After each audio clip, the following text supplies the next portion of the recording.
RDC est une et indivisible. Et la population répondante, c'est qu'il faut tout arrêter pour faire face à cette situation. Et que nous ferons de cette terre richement bénie un réel havre de paix, de prospérité et de progrès social.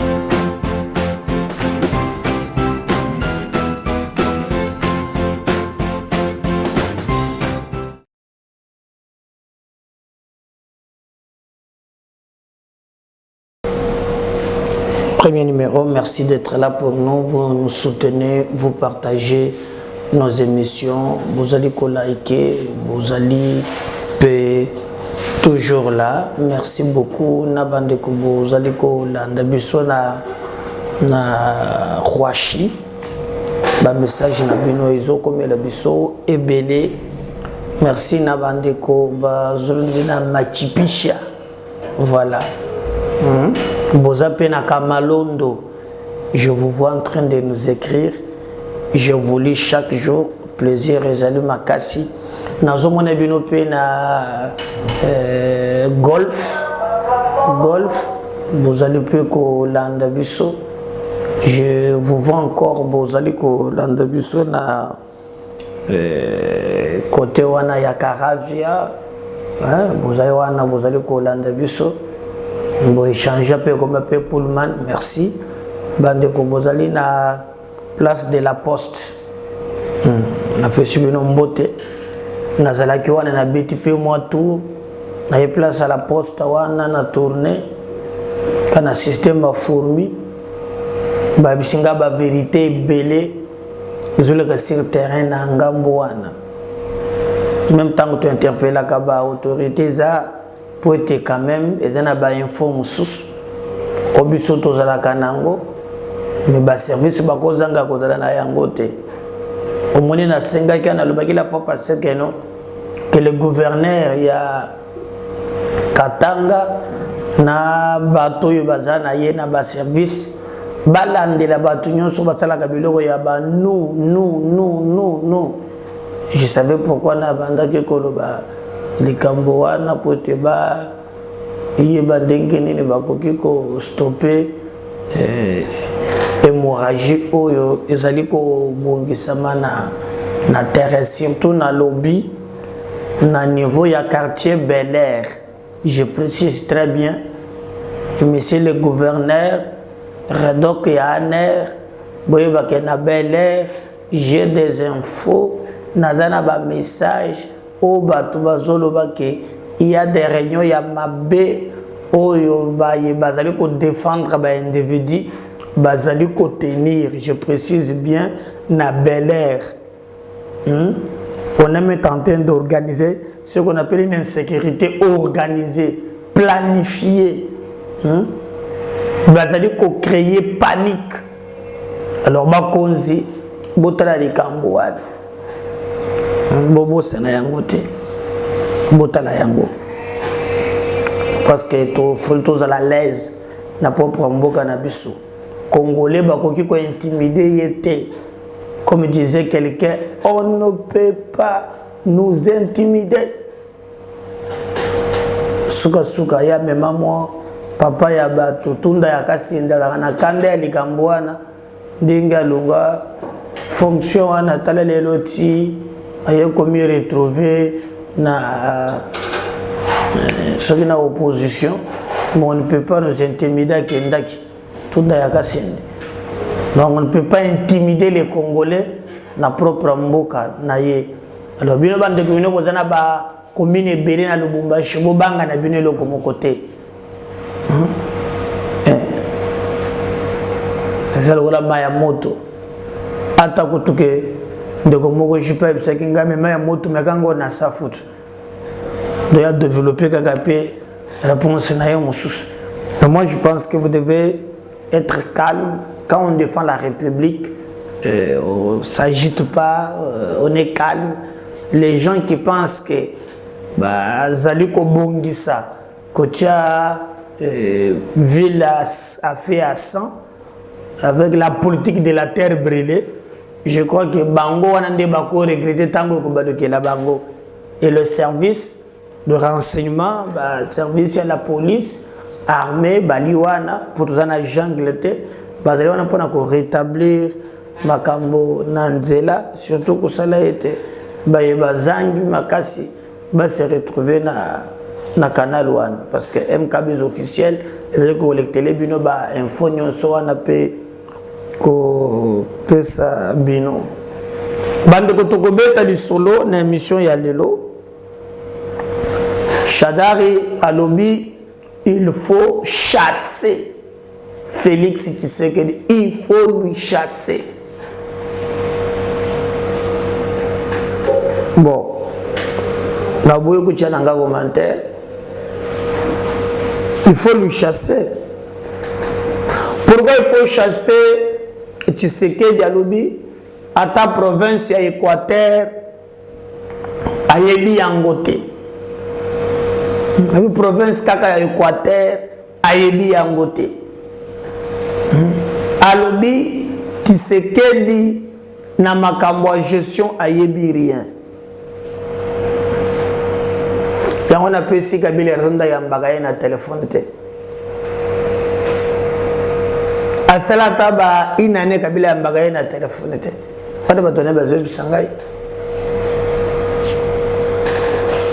bakei kokuta na kuna na bosangani moko ya église catholique asalaki alobi o bana nyonso ya Manyema comme esalamaki na Katanga baya pe bakutana bakoma bomoko soki bakabwanaki mpona nini alors que bakabwanaka pa mpona bana Manyema.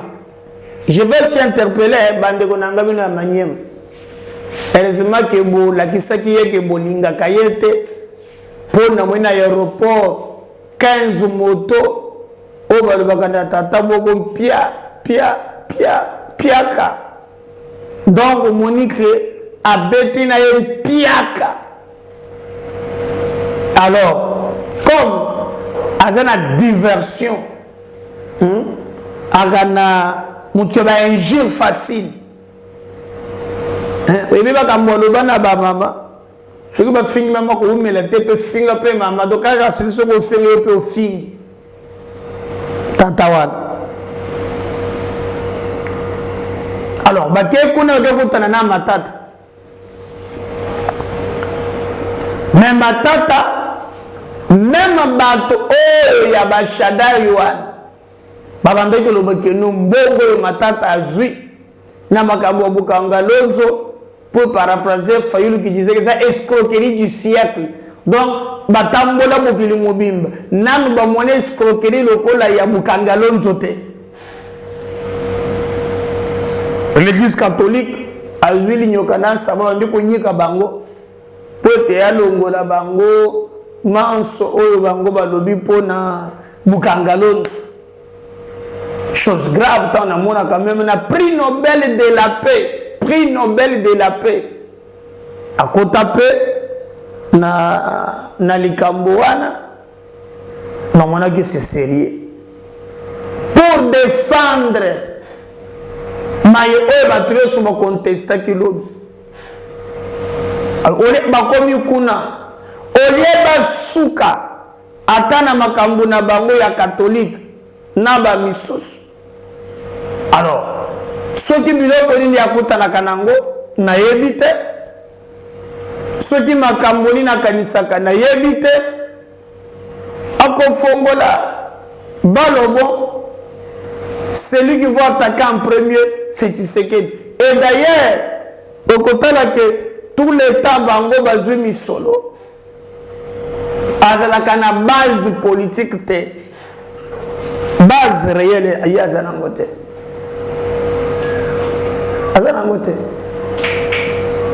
alors, le morceau, je crois que nous faisons des auditoires, c'est là où il prendra la parole pour dire oh, il y a Zomona qu'en 2023, il faut chasser Tshisekedi.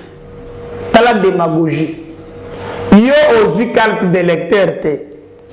Au Sengi Batouba s'enrôler. Hein? Ce que vous avez chassé dans Ndengeni, dans M23 alors, parce que moi, il va s'enrôler. yo moko s'enrôler te oza concerné te na ba élection ya Kadima. Comment vous voulez le chasser? Par une sélection populaire, par un coup d'état, na rébellion, ou bien par insurrection. Bon, ça la ou bien vous utilisez l'agression, qu'il faut le chasser à tout prix. Yomoko, hein? Vous avez la carte d'électeur, au Sengi Batu, ce qui appartient à vous, va s'enrôler, au Yébi cour constitutionnel, au Yébi Kadimate, mais tu vas chasser Tshisekedi. Nandengenin.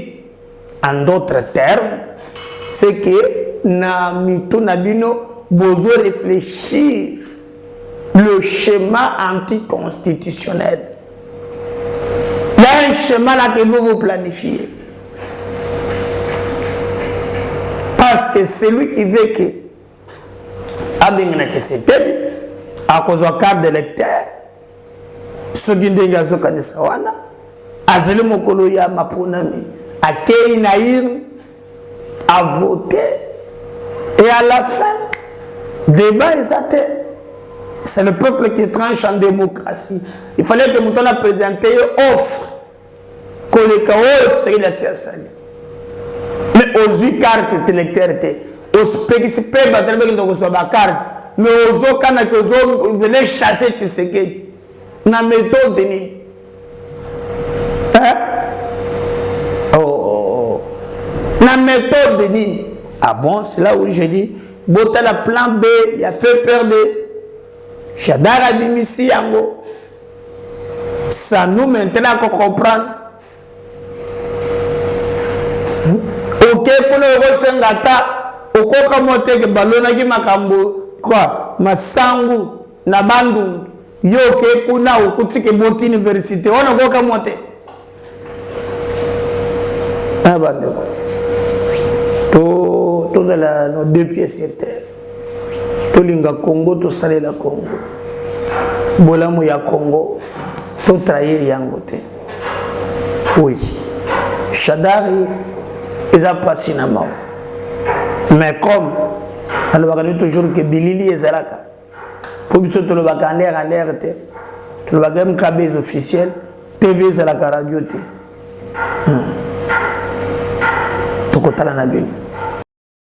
Il confond les gens de la Mongala, il confond les gens de l'Obangi avec l'Équateur, président de la République. Il y a l'Équateur, la Banana, il y a l'Obangi, il confond ça.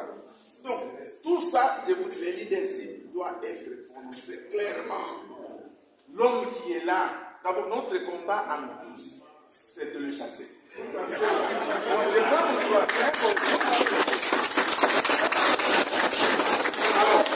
Je reviens sur ce que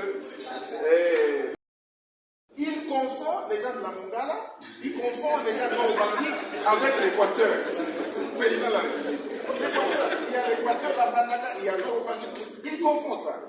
Donc, tout ça, je vous dis, le leadership doit être prononcé clairement. L'homme qui est là, d'abord, notre combat à nous tous, c'est de le chasser.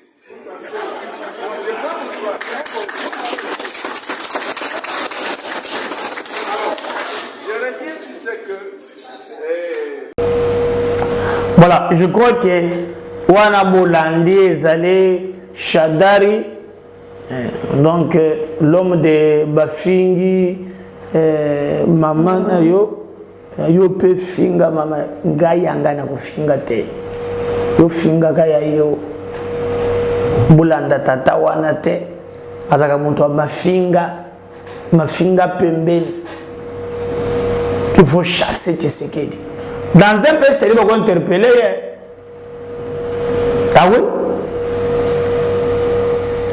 À mon côté processus, vous n'avez pas l'élection de Congo, selon Mibeko. Pour être au Koma Mokonzi, nous avons opté pour la démocratie. Démocratie, va définir en gros, c'est la pouvoir et peuple, par le peuple et pour le peuple. Vous voyez? C'est pourquoi moi je condamne toujours le coup d'État, le Yanin et Zongi Sakabambo Kassima. Mais la démocratie, peuple a voté. Les cas où il n'y a pas d'abisso, il y a biloko mibale kota tendance pour la organisation il y a élection enfin qu'il y ait un tabakonzi. Tous les années toujours benga CENI, commission électorale nationale indépendante. Hein? Donc ezali likambo ya kokabo. Alors, ceux qui CENI ezali, yé moutoazouaka ba dossier, yé moutoa traitaka, yé moutototo, na suka na nyonso. CENI akozwa biloko wana, atindi na iloko babengi cour constitutionnelle.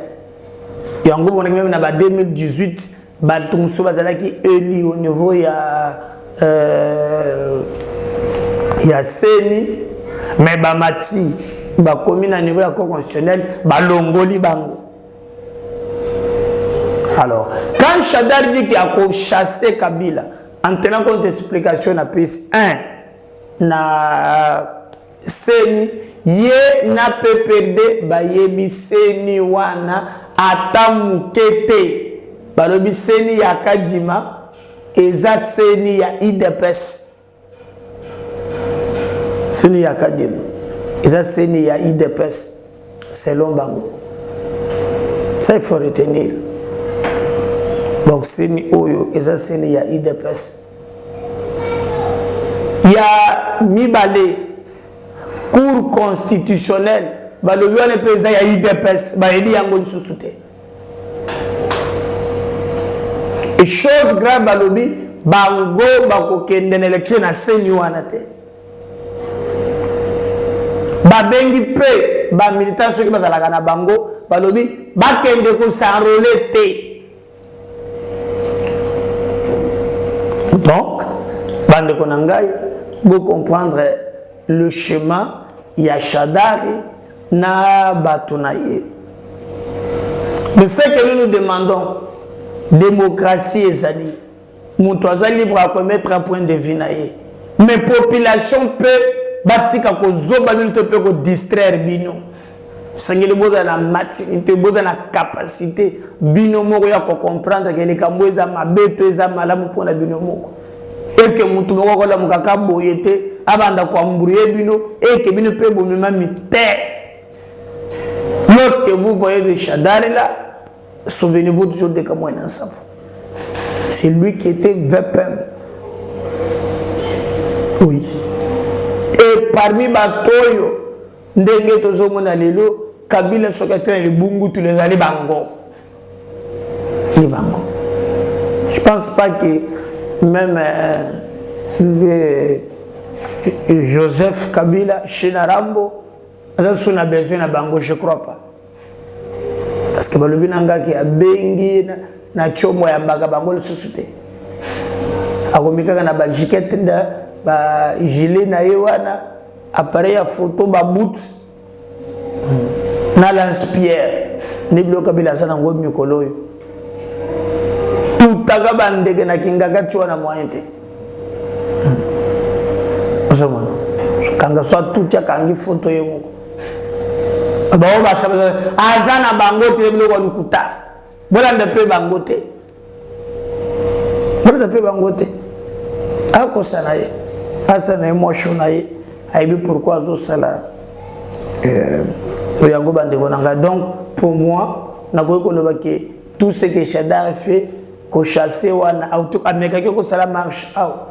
Marche autorisée à l'ongoli ou non, et c'est la mytho pour mouler bêtes. Amégagé Moussousou Batamboula Bandaka kwa hydroti na 20 mai, marche le plus court du monde. On le ya ndenge wana ndenge bato bazali ko comprendre je te peux makambo ndenge ezalité. Alors, biso tous observer, tout le monde a commencé derrière ya ko bengana ye, soki ndeya ya bengina ga peut to peu Shadari moyen ezalité. Et Sengeli Boye Babande Konangai. Tango na contacté l'introduction, na ebisaki bino ke eza na mouvement moko organisé, planifié na bandeko moko oh je crois ba service baza déjà nango.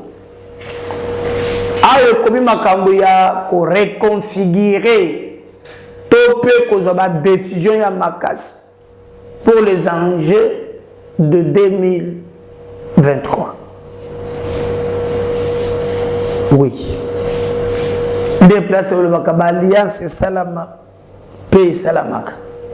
Paix pour Salamaka Kaka. Ma regardant Bande Konangai, il y a derrière la province, Batoubago s'est regroupé. Ceux qui vont à l'Équateur, Awa. Guerre moko leadership et bimaki. Dieu merci que parmi les grands notables ou bien bateau bazali da Équateur tout le monde a une opinion Syrie nde balobaka bao baza ba leader bakoki ko influencer masse comme c'est la marque toujours la plupart bazana Tshisekedi même c'est pas l'unanimité mais il y a au moins comme bazaba situationniste balingi ba président la naye anazangi baloka nzela na bango na batouana tu prendras quelqu'un comme Jean-Pierre Bemba Yazana partenaire MLC batubando le baga kozala candidat en lui regardant comme ça azana na paix. Bozong célèbre palais naïe, Bozong célèbre vieux. Ce qui veut dire Bozong, lui n'est pas ce temps-là. Ce qui paysan le Golibemba, tout ça na ndeko mususu Jean Lucien, il peut aboudir là. Tout ça peut na Njoli Jacques. Il peut qu'on a retanga été. On a un versatile. Il est vraiment tiki politique. Aujourd'hui, on a les inconditionnés de fatigue.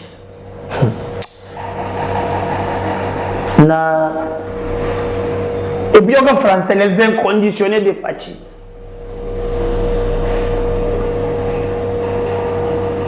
Calcul personnel, hein? Alors, Bango va c'est quand même bloc na Bango va accompagner faire babandu ndoa Fayulu azana ngambo mususu mais tout le monde peut fumumpa muzitu azape na mwanda mbuna ye donc il y a beaucoup de provinces où ba leader bazana kati ya ko sangana pour na ko comprendre le vrai sens il y a un jeu aux élections en 2023 mais na ngambo mususu c'est que le bagena Katanga Kunande mama nabation, mama ya ba calcul, où les politiciens sans foi ni loi, bakendaka toujours koluka ndengenin ya ko justifier l'injustifiable.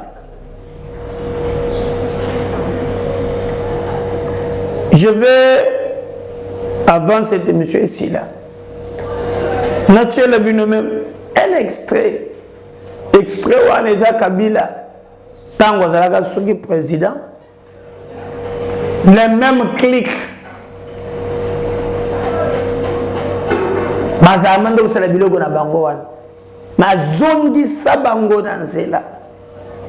Atali sabango lo lengeni ke Katanga wana ezali province à parte. Ça vraiment, il avait fait son travail. Alobi denge bato bazaliwana bakota na mbutu te parce que Katanga ezali pays à part. Oui. Moi je n'ai pas ces raison hein. Pourquoi tu vas à gauche, tu vas à droite, Moutazata congolais, il faut y aller au Kazaka Tangé, comme à solidarité. Nous les ceci, nous les papas, nous les mamans de Boye, nous sommes en manipulation. Manipulation. Bien que Nassoukana le Bagina, non, lui il partira au ciel. Et Bamso tire la nacée. Lui, il a déjà la garantie à Kokendenalol, Chinaram. Mais ce qu'il disait à l'époque, c'est très important. Très même important. Oui. Mais on peut avoir des divergences toujours. Hein? Surtout quand on est devant face à la vérité, il faut s'incliner. Dire oui, à telle place, à le baki bien. Ah, aussi, il faut condamner. Non, le baki mabi, il faut condamner. Parce que tu es à radio. Souvent, quand même, je ne sais pas comment ça comment on Katanga ni province, kama province ingine yote ndani ya pays yetu. Et par conséquent, l'autorité à l'État itaanza davantage kujifaire sentir ndani ya hii province. Nataka tusisahau que le Katanga ce n'est pas une république. Katanga ni province na wa responsable wote lazima wajikomporte kama mama province ingine yote ndani ya pays yetu. Hiyo ni kitu ya kwanza. Ya pili, ndani ya gestion ya nchi, la gestion de l'État, kuko ma principe kubwa ya kwanza, et surtout principe ndani ya territorial, c'est que wa responsable wote wenye kuwa hapa on a représenté l'État, gouvernement na ma institution yenye kuwa à Kinshasa. Et surtout que à tout comme au système de fédéralisme ici. Et même si tungekuwa au système de fédéralisme, mais les responsables yote beko na wangekuwa na obligation ya kurépondre au gouvernement central. Na penye ba responsable wanaona banafikiria que avec d'accord na gouvernement central banatakiwa kuassumer. C'est assez simple. Alors, j'espère bien que idée au mawazo sio kufanya bras de fer na gouvernement central itakuwa ni mawazo ya mbaya sana. Kwa ya tatu, kwa ba responsable wote ya ma province et surtout province yetu hapa, nataka niwakumbushe que sisi ndo tuliwaconfier responsabilité ya gestion ya province. Sisi ndo tuliwaconfier gestion ya province yetu, et par conséquent ni ba responsable hapa ndo beko na makompte à rendre kwetu. Isikuwe comme si tumeconfier gestion ya province au niveau yote, et puis sisi ndo tunaanza kuombwa makompte. Non, pas du tout. Ce n'est pas du tout l'inverse.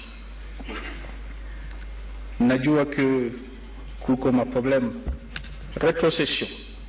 Hakuna rétrocession, il y a 40%, mais même avec le peu, il y a eu des rétrocessions.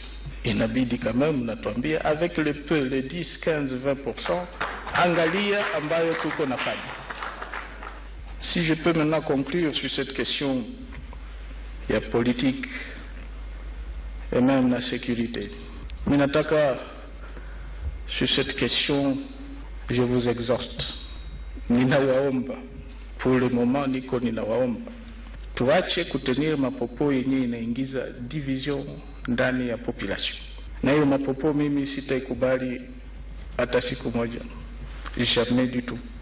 Mnajua kitu natoka mbali sana na mambo ya vita dans ce pays. Mbali sana. Mnajua sacrifice ambayo inafanyika ili tufikie ku niveau yenye tuko leo, niveau ya amani. Du moins. Et puis mtu anasimama anasema eh ben voilà, au Katanga si on ne fait pas ceci, damu itamwagika. Ni damu ya nani itamwagika? Mimi sipendi damu imwagike Katanga, et je ferai tout pour que kusikue hata toni moja ya damu yenye itaendelea kumwagika Katanga. je ne sais pas kama vita inaanza kumanke watu. Oui, parce que watu wakianza kuviva un tout petit peu mwamani, wanasahau situation yenye tulikuwa nayo.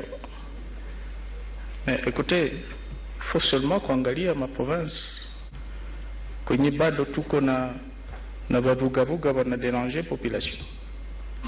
Il faut même pas aller trop loin, le Nord Kivu.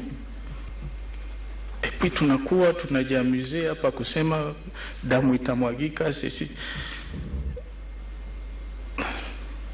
Mimi yoyote hainiamuser hata kidogo. Et je me répète, moi je ferai tout pour que damu isimwagike. Na mtu mwenye ataessaye kumwaga damu ici, tutajiokipe naye. Watu wenye kuwa na mawazo ya damu kumwagika, qui soit vraiment maudit. Mungu awalaani.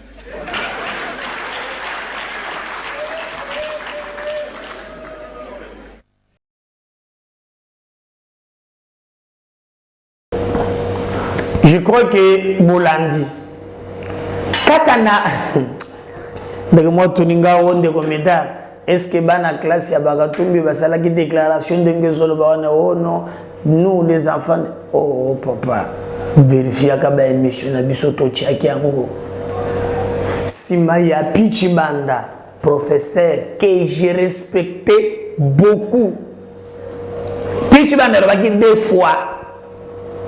Avant de parler, il faut vérifier. Alors, deux fois. Premier liboso, alors il y a tangi ce qui est. Deuxième tour, ndazongi apesi na kombo ya usoge ekole soko kapolo isoge ndengini apesi même na ndeng kombo ya école kezalaki na internat. Pichi Banda bimi deux fois pour na makambo ya Katumbi. Pour na ko confirmer réellement que azalaki ndengewa. Ya mibale sikoyo nde amonika kake ezo simbate bana nous les collègues de classe de Moïse Katumbi ba papa bani mnepi batala kabina na banda papa na bangendo sala ba théâtre na ba cop bala excédé na TV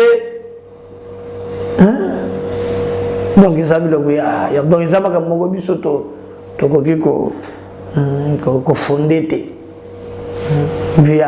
d'ailleurs, pour les 5e cabines officiels, tout ça toujours au milieu du village. On dit ce qui a loqué le bino à côté le bino. Ce qui est mon ami. Que je vais revenir dans la émission Moussous. Car même ce qui est mon ami, cet extrait là pour être tché la kibino de Moussous na kinga okumona. Que babi maki nous. Bana classe ba Moïse Katumbi tout ça boy bon c'est votre droit le plus beau de la bana classe na bango ngana le kambu ya koloba te mais nous disons seulement que tous les vigilants katanga c'est les républiques apartheid katanga ndenge kabila lobaki et izali province na moko katia ba province oza tous nango composé République démocratique du Congo province moko à part oza na identité na ya part azate moto na moto alina part oyo ye azali ko sala pour temboka na biso et bana ko kende et liboso surtout dans les conditions où biso nyonso tozali ko zela stabilité na ba province nyonso en République démocratique du Congo. L'ennemi du Congo c'est le Congolais lui-même parce qu'il y a des Congolais qui trahissent la République pour l'argent, prêts à collaborer avec le Rwanda et Kagame juste pour les mettre leur pays à genoux. Il y a de la canaba, il y a de la canambongo. C'est déplorable. Partagez les liens. Likez, puis commentez. N'oubliez pas de vous abonner. Parce que si le Seigneur n'est revenu, pas moi, je reviens tout à l'heure. En numéro Moussous. Yami Balé. Bye. Bon, c'est Adolphe Numbi Mamba, ancien de Kapoloé. Nous avons appris dans les médias, dans les bouches des gens, soi-disant que M. Katumbi n'a pas étudié. Nous voulons faire un démenti, ensemble avec tous les amis qui m'entourent, Ils sont tous anciens de Kapoloé. Donc, M. Katumbi a étudié avec nous. Moi, je l'ai vu à Kapoloé, pendant qu'il était trop petit, venant de l'école primaire. Il était dans un internat de petits, moi j'étais de l'autre côté de grands. Mais nous avons étudié ensemble avec lui à l'Institut Kapoloé. Nous avons même joué ensemble au foot comme il aimait le foot. Donc, si je fais ce démenti, il y a des témoins qui sont avec moi ici. Parce que parmi eux, il y a ceux qui ont étudié ensemble sur le même banc, la même promotion, et ils ont terminé ensemble, ils vont le témoigner. Donc, M. Katumbi a étudié avec nous qui sommes réunis ici. Nous sommes tous anciens de l'Institut Kiangalele, Kabukwikwi, Kapwanino, Lueshi, Loafu. Ah, voilà. C'est ça. Je viens pour témoigner que réellement Moïse Katumbi Chapwe a étudié à Kapoloé.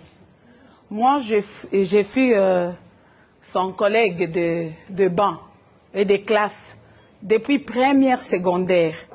On était en première B jusqu'en 6e. Nous avons étudié ensemble. Et à Kapoloé, on se mettait par ordre alphabétique. Moi, c'est Kat, lui, c'est Katumbi. Donc, depuis première CO jusqu'en 6e, on était sur le même banc. On a terminé ensemble et on a eu le diplôme la même année. Bon, pour ceux-là qui disent que Moïse n'a pas étudié, bon, je m'étonne, hein? La preuve est là, nous sommes là, moi je suis là. Même notre professeur Chibanda, Wamwela Boujitu, bon, il nous connaît, il nous avait donné psychopéda, donc les cours d'option. Les professeurs Inouën nous donnaient anglais. Bon, les témoignages sont là, nous sommes là, les groupes des anciens élèves de Kapoloé. C'est notre collègue, c'est notre frère, réellement il a étudié. Comme preuve, nous sommes là, bon, on est dans des places, on occupe quand même des places dans des sociétés, dans des entreprises. Comment dire que lui n'a pas étudié? Si moi qui ai été avec lui sur les mêmes bancs, je suis quand même un responsable, un cadre quelque part. Donc, c'est faux tout ce qu'on dit. Oui, j'ai des souvenirs. Nous, de Lubumbashi, on n'avait pas de bus. Donc, il n'y avait pas beaucoup d'élèves de la GECAMINE. À Kapoloé, les gens de Likasi, Kambov, Kakanda, Kipushi, on les amenait dans des bus GECAMINE. Mais nous, à Lubumbashi, on n'avait pas de bus. C'est son frère, Raphaël Katebe Katoto, qui nous prenait. Donc, on nous appelait, non, venez, on allait sur Mayenge Kato. C'est là où on prenait notre camionnette, Peugeot. On nous prenait là-bas jusqu'à Kapolo.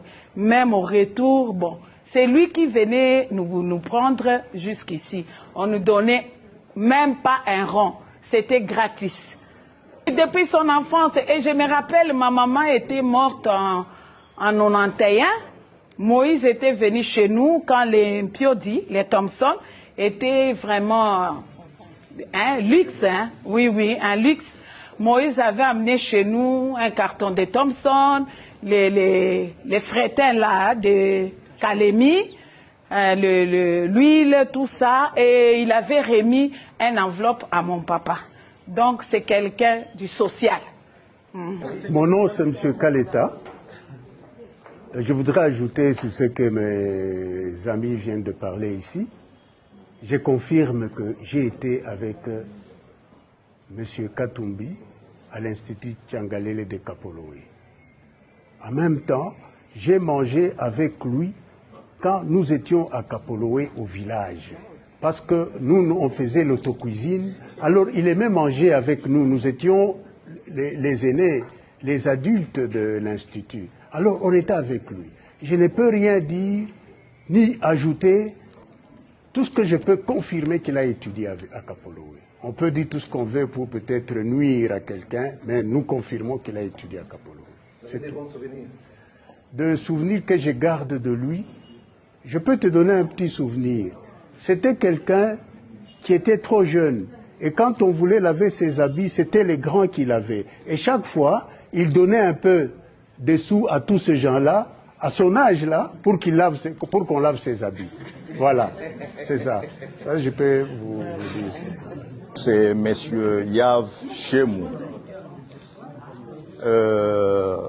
Je voudrais m'adresser à ceux-là. Je voudrais juste m'adresser à ceux-là qui prend aujourd'hui M. Moïse comme un parvenu comme ça. M. Moïse, je peux témoigner que je l'ai connu à bas âge. Parce que nous avons cheminé ensemble pendant 3 ans, je crois, comme ça, à l'école primaire.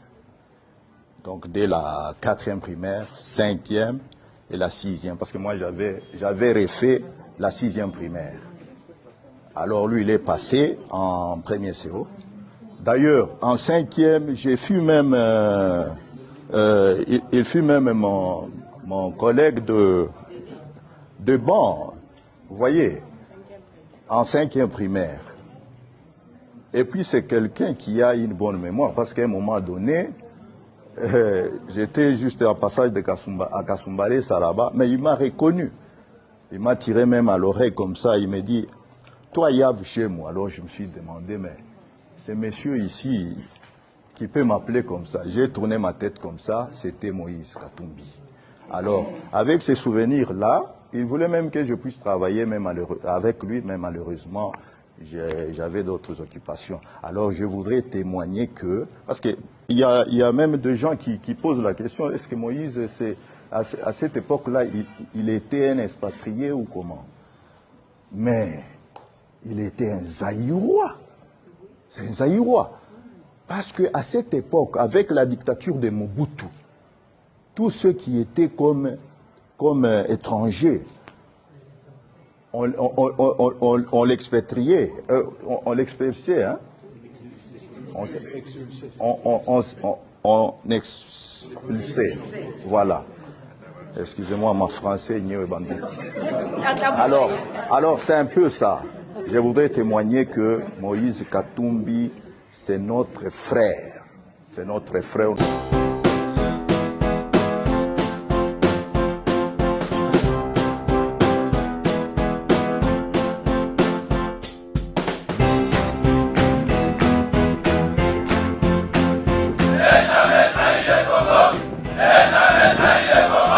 La RDC est une et indivisible. Que la population répondante, c'est qu'il faut tout arrêter pour faire face à cette situation.